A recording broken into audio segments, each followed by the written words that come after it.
Jesus said in Matthew 7:3, "And why beholdest thou the mote that is in thy brother's eye, but considerest not the beam that is in thine own eye?"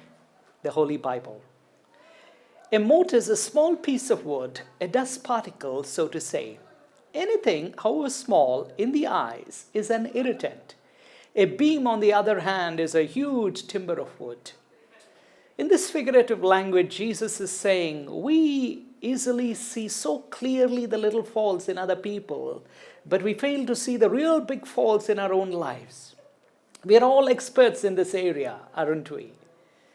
We do not have the eye problem in this part.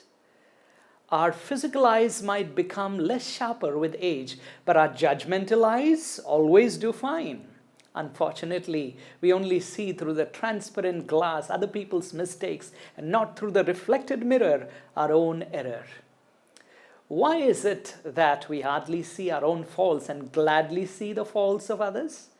It is because self-love blinds us to see exactly who we are, and lovelessness for others binds us and gives us a piercing insight even to their microscopic faults. But when we love our neighbors as ourselves, we shall see them as we see our own selves. We all need the eye salve from Jesus to see better and to see others sweeter. Let us read again what Jesus said in Matthew 7:3. "And why beholdest thou the mote that is in thy brother's eye, but considerest not the beam that is in thine own eye?" Let's pray. Dear Father, help us to see as you want us to see. In Christ's name, amen. Don't look for their mote.